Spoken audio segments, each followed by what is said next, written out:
P'nawn da I bawb a croeso cynnes iawn I chi gyd aton ni. The warmest of welcomes to all of you. A warm welcome to everyone who's joined, a very significant number who are listening in to this lecture this afternoon. A very warm welcome to Jane Bryant, who is the chair of Wales's Children and Young People and Education Committee. It's a real pleasure to be welcoming you today. Also, of course, our Jane Williams, Simon Hoffman, who have done so much in this whole space around children's rights and the work of the Observatory, the Children's Legal Centre, and so much more. So thank you to them. But the biggest welcome at the moment at this stage is to our speaker today.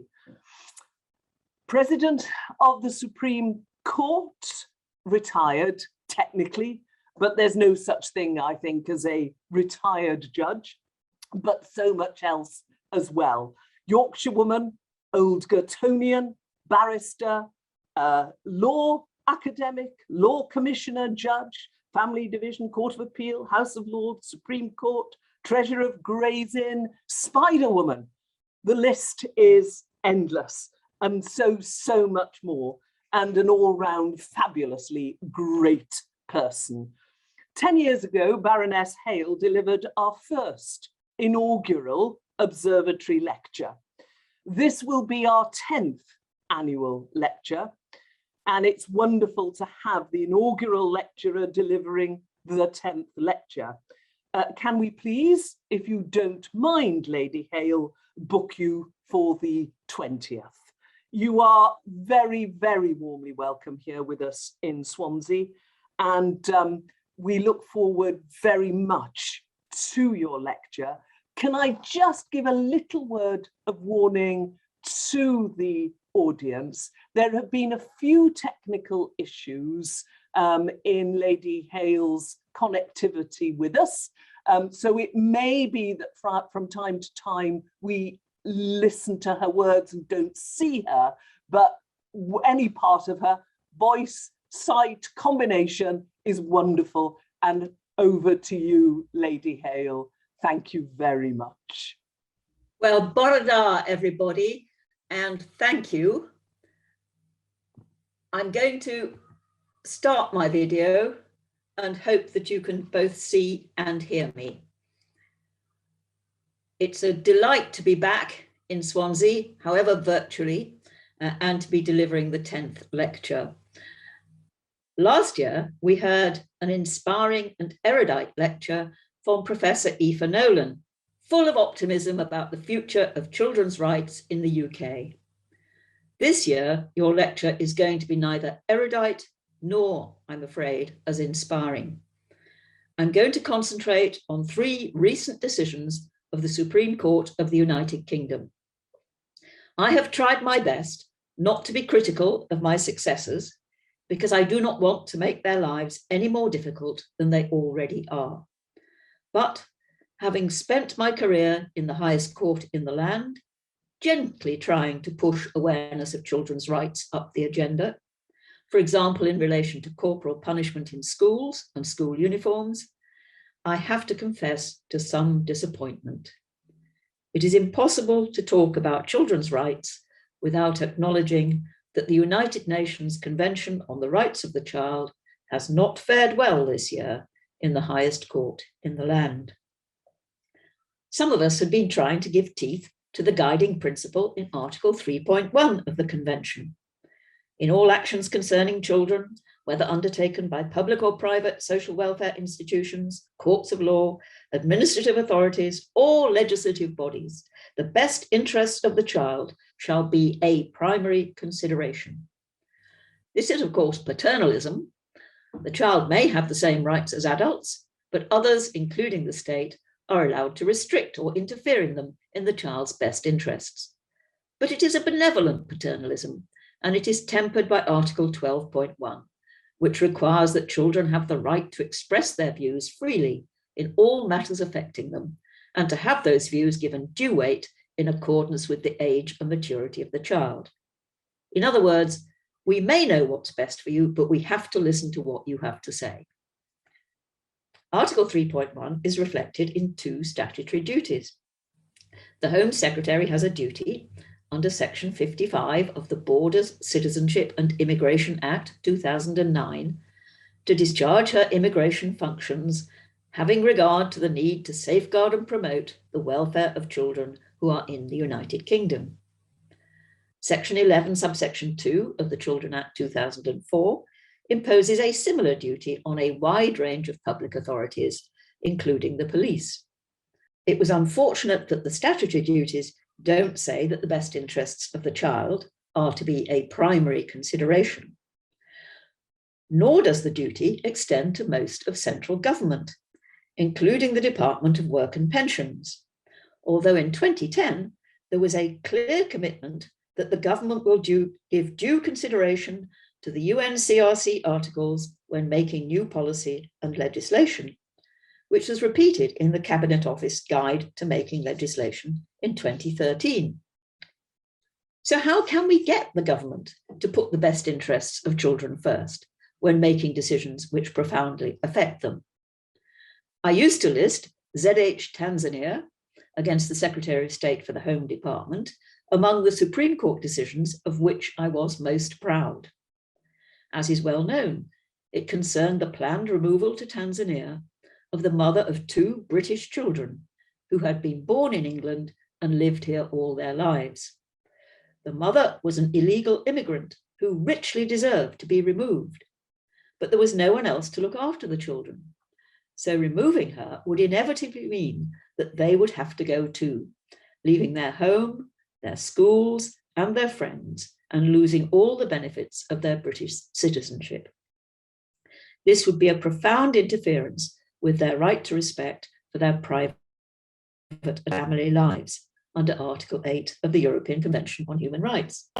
The Supreme Court held unanimously that their best interests were a primary consideration in judging whether the interference with their Article 8 rights was justified.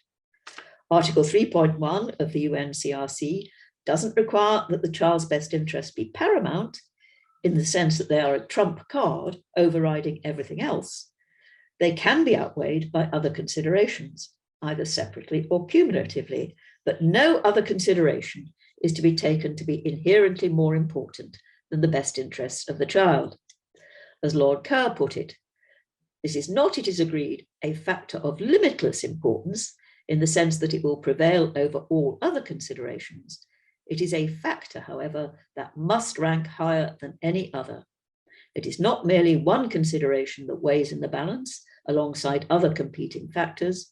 Where the best interests of the child clearly favour a certain course, that course should be followed unless countervailing reasons of considerable force displace them.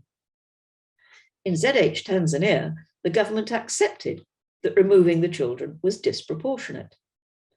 The conclusion was reinforced by the Secretary of State's statutory duty to safeguard their welfare. So removing them was not in accordance with the law, as also required by Article 8.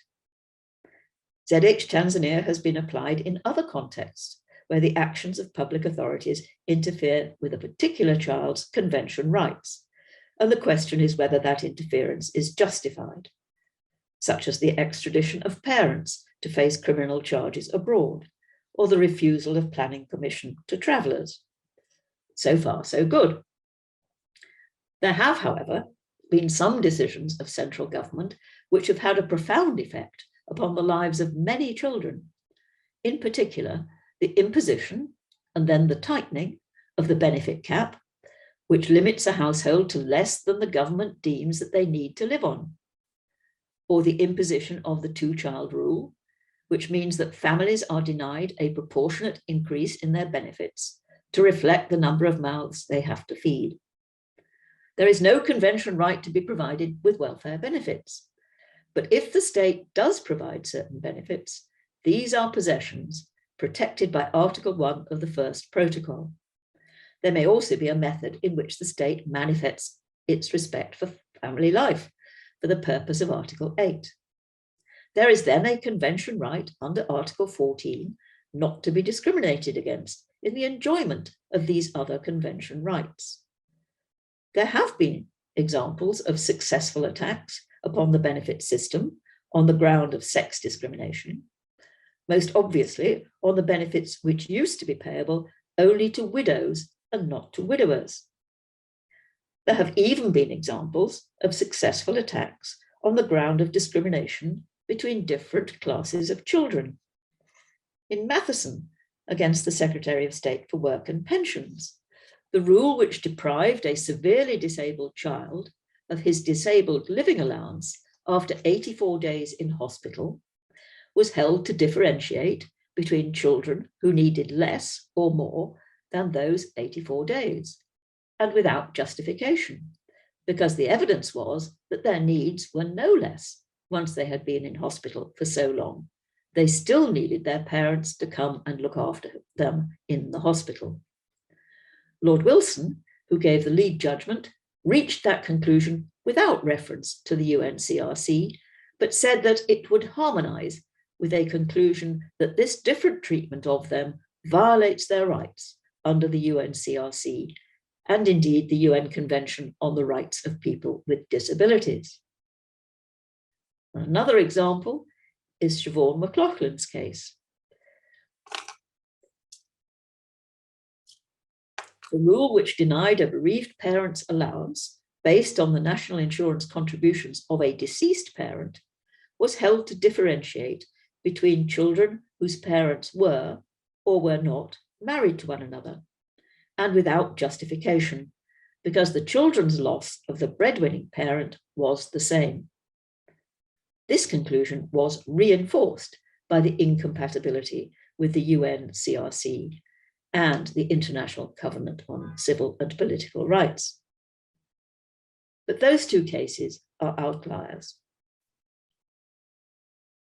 In SG against the Secretary of State for Work and Pensions, the first version of the benefit cap was attacked on the basis that it was indirectly discriminatory against women, because those most seriously affected were single parents with large families living in high rent areas, and the great majority of such parents are women.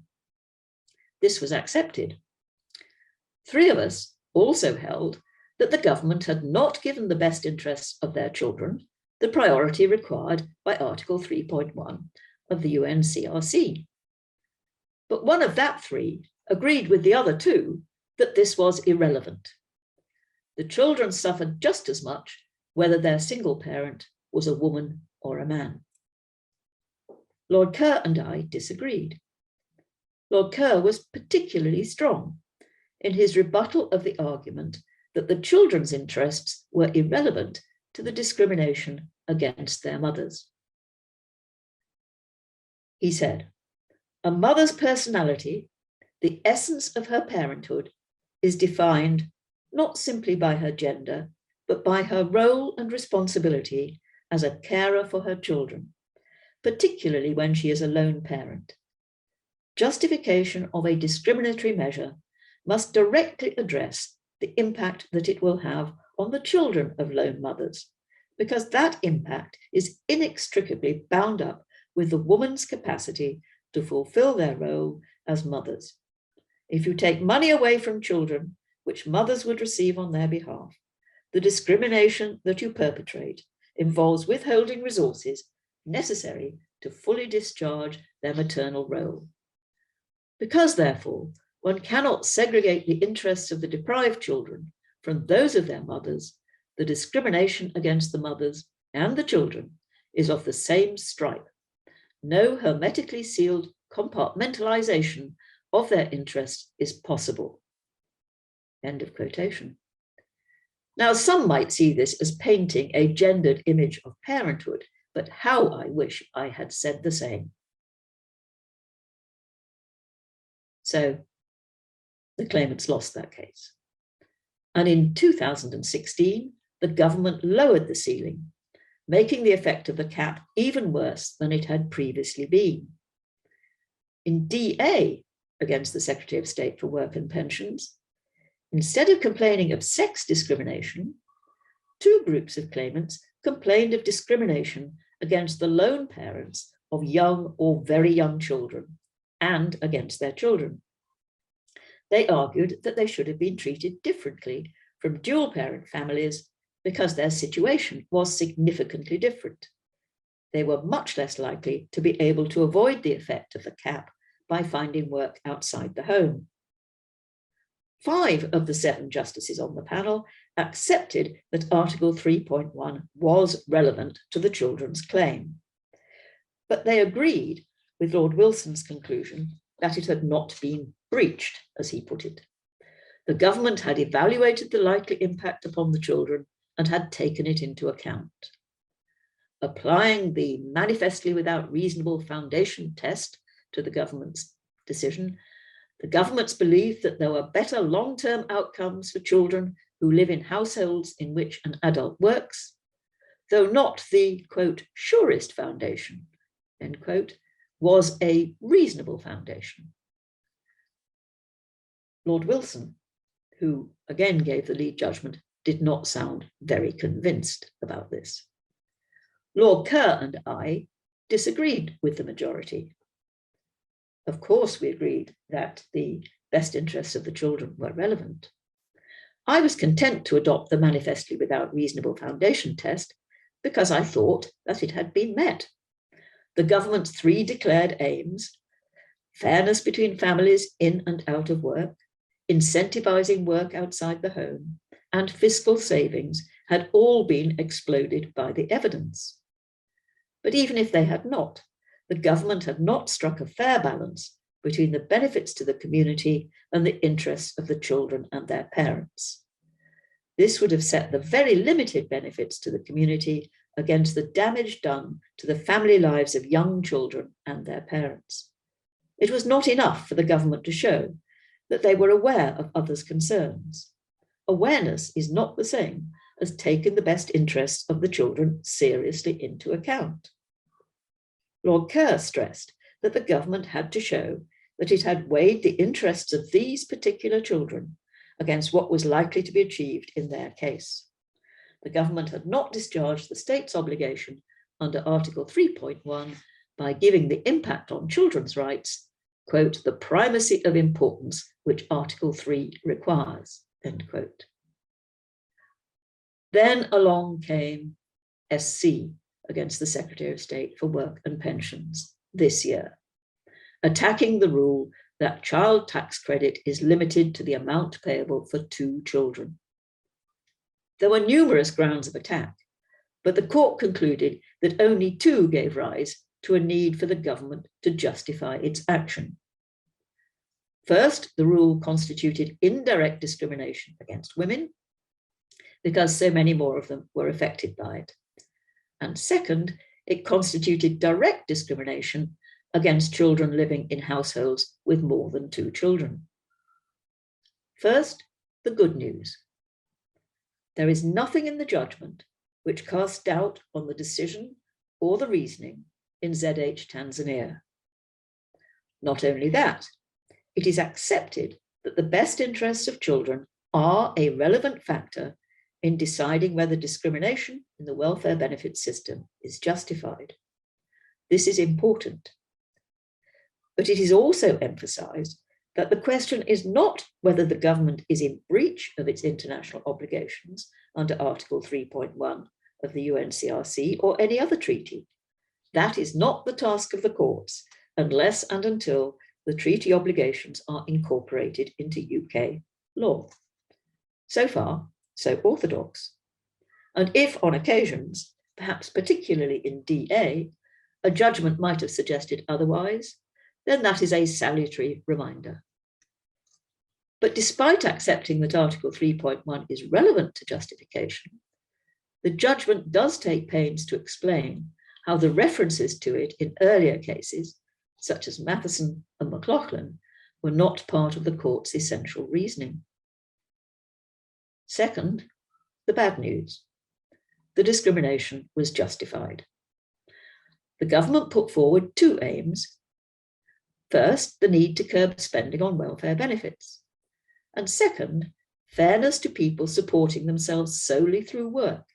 who had to decide whether or not they could afford to have another child. The first falls within the legitimate aim of protecting the economic well-being of the country. This could not be achieved without the indirect discrimination against women, because so many more women were affected by it. The court found itself in no position to judge whether the inevitable impact upon women outweighed the importance of the aims. I say no more about the court's approach to indirect discrimination, which others have questioned, because this is a lecture about children. When it came to the discrimination between children, the court did accept that their best interests were to be taken into account, but reframed the question as, quote, the extent to which it is fair, economically desirable, and socially acceptable to impose the cost of supporting children whose parents lack the means to do so themselves on other members of society, end quote. The question resolved itself into whether Parliament had made the right judgment. There were, quote, no legal standards by which a court can decide where the balance should be struck between the interests of children and their parents in receiving support from the state, on the one hand, and the interests of the community as a whole in placing responsibility for the care of children upon their parents, on the other. That had to be decided by a political process and not by the courts. I do understand the court's reluctance to intervene when it is dealing not with an interference in the convention rights of an individual child, as in ZH Tanzania, but with the allocation of very large sums of public money. That is constitutionally a matter for government and Parliament rather than the courts. But I am sorry that closer attention was not paid to the impact upon these children, who did not ask to be born and are not to blame for their parents' mistakes. What are they supposed to live on? One of the problems with rules like this is that they hit hardest the families which are least likely to be able to escape into well-paid work. And I'm also sorry that the opportunity was taken to discourage NGOs, such as the Child Poverty Action Group, from bringing such discrimination claims in future. There obviously are limits to justifiable discrimination, even in the welfare benefits field, as the example of confining benefits to widows shows. But my greatest regret is that the judgment was unanimous. All 7 justices agreed. Lord Carnwath, Lord Wilson, Lord Kerr, and I have all retired. I wonder what we would have said. I wonder even more what we might have said to a much bolder attempt to introduce the UNCRC into the Human Rights Act Convention rights. The case of AB against the Secretary of State for Justice concerned a 15-year-old boy serving a 12-month detention and training order in Feltham Young Offenders Institution. For around 64 days, he was placed in single unlock, which basically denied him any association with fellow inmates and severely limited his time and activities outside his cell. This was at first because of his violence towards staff, but later also because of his provocative behavior towards other inmates. He was a deeply damaged child. He claimed that this was a breach of his rights under Article 8 and Article 3 of the European Convention. The good news is that his claim under Article 3 succeeded, and the government accepted that. By the time the case got to the Supreme Court, it was all about Article 3. But the argument was not about whether the individual circumstances of his treatment met the high threshold for ill treatment prohibited by Article 8. A bold argument was mounted that such treatment of a child inevitably amounted to inhuman and degrading treatment or punishment for the purpose of Article 3. It went something like this. The European Court of Human Rights will interpret the Convention rights in the light of international law, including the UNCRC. Article 37 of the UNCRC prohibits inhuman and degrading treatment, and also requires that, quote, every child deprived of liberty shall be treated with humanity and respect for the inherent dignity of the human person, and in a manner which takes into account the needs of persons of his or her age, end quote.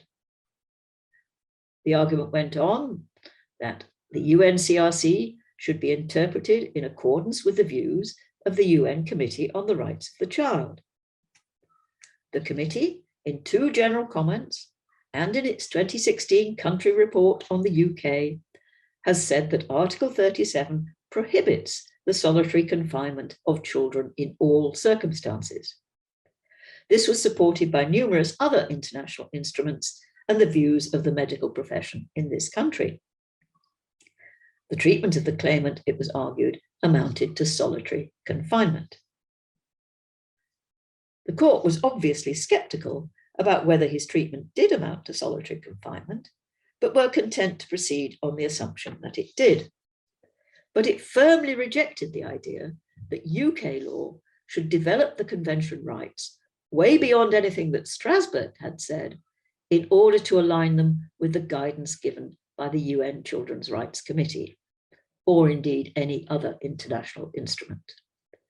The job of the courts was to keep pace with the Strasbourg jurisprudence as it developed over time, as Lord Bingham had put it, no more, but certainly no less, and as Lord Brown had put it, no less, but certainly no more.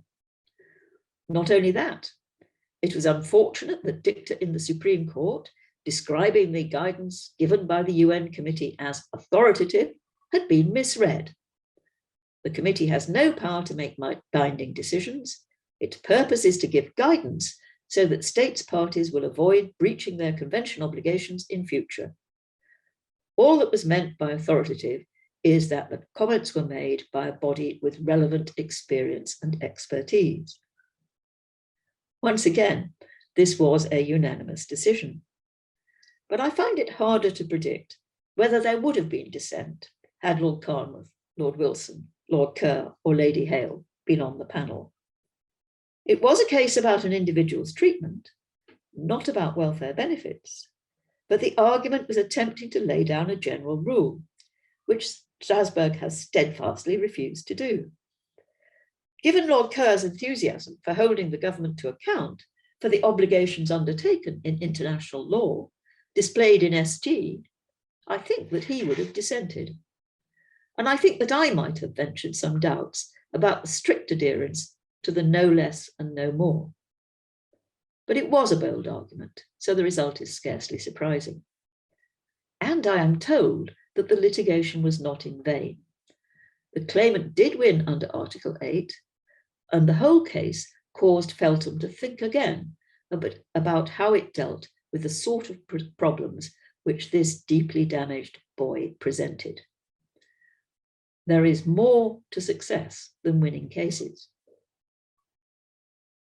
Now on to a rather happier tale. Last year, we were also celebrating the introduction into the Scottish Parliament of a bill to incorporate the UNCRC and its 2 optional protocols into Scots law.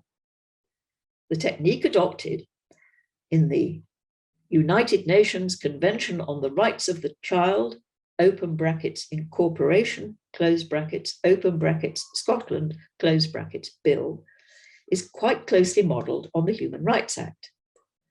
The central concept is the UNCRC requirements. These are those provisions of the convention and protocols set out in the schedule. Calling them requirements rather than rights neatly reflects the convention itself.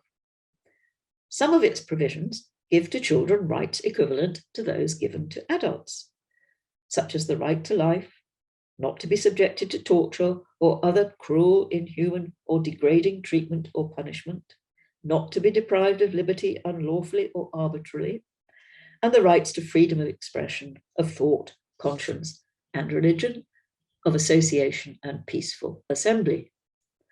But other provisions give extra rights to children. Some of these are rights to be protected from economic exploitation and harmful work, from all forms of sexual exploitation and abuse, from trafficking and all other forms of exploitation prejudicial to any aspect of the child's welfare. And others are what we call rights of recipients, to the enjoyment of the highest attainable standard of health and to facilities for the treatment of illness and rehabilitation of health, to a standard of living adequate for the child's physical, mental, spiritual, moral, and social development, to education, and to play. The primary responsibility for providing for the child's most basic needs lies with the family, but the state has a responsibility for the health and education services and to step in where the family fails. So the Convention places extra responsibilities on states parties, and the bill defines what this means for Scottish purposes. Then it does what the Human Rights Act does, and more. Legislation is, so far as possible, to be read and given effect in a way which is compatible with the UNCRC requirements. The court can declare legislation incompatible with the UNCRC requirements. More than that, it can strike down certain legislation, subordinate legislation, or acts of Parliament passed before the new law comes into force, if incompatible with the UNCRC requirements. And it is unlawful for public authorities to act incompatibly with the UNCRC requirements, and there are remedies if they do so. The Attorney General and the Advocate General for Scotland referred these provisions to the Supreme Court under the extraordinary process, which enables them to challenge bills passed by the Scottish Parliament, the Welsh Synod, and the Northern Ireland Assembly before they receive royal assent, on the ground that they are outside the powers given by the devolution statutes. The problem was that the interpretation, strike down, and declarator powers applied not only to Scottish legislation, but to acts passed by the UK Parliament. So the Supreme Court held that these inevitably modified Section 28, subsection 7 of the Scotland Act 1998, which preserves the right of the UK Parliament to legislate for Scotland. Modifying Section 28, subsection 7 is something the Scottish Parliament is not allowed to do. Worse still, Section 6, making it unlawful for public authorities to act incompatibly, was even worse, because there was no attempt to confine its scope to matters falling within the legislative competence of the Scottish Parliament. This was admitted. The deliberate idea was that the courts would impose corrective limitations as cases arose. And the argument was that it could therefore be read narrowly so as to be within the powers of the Scottish Parliament. Not surprisingly, the Supreme Court rejected this argument as incompatible with the rule of law, which requires that the law must be accessible and, so far as possible, intelligible, clear, and predictable. Quoting Lord Bingham again. So what happens next? No objection was taken to the incorporation of the UNCRC into Scots law in principle. It would not be beyond the wit of the legislative drafters in Scotland to cure all of these defects, although it could take time to work out something which cures the defect in Section 6. Quite how the courts would interpret incompatibility with some of the vaguer and more aspirational of the UNCRC requirements will be fascinating. And the bill does many other very useful things, requiring the Scottish ministers to prepare a children's rights scheme, requiring the Scottish ministers to prepare a children's rights and well-being impact assessment for proposed legislation and decisions of a strategic nature, requiring public authorities to report on the actions taken to ensure compliance with Section 6 and to secure better or further effect of the rights of children, and requiring the Scottish Parliament to report on what it has done or intends to do to secure better or further effect the rights of children. This is similar to what has been going on in Wales for some time now. So let us hope that the bill makes progress and provides a template for what can be done to make the UNCRC a reality in UK law. So what is wrong with children's rights at present? It is that their best interests are not yet a primary consideration in all decisions concerning them, and they should be. Thank you for listening.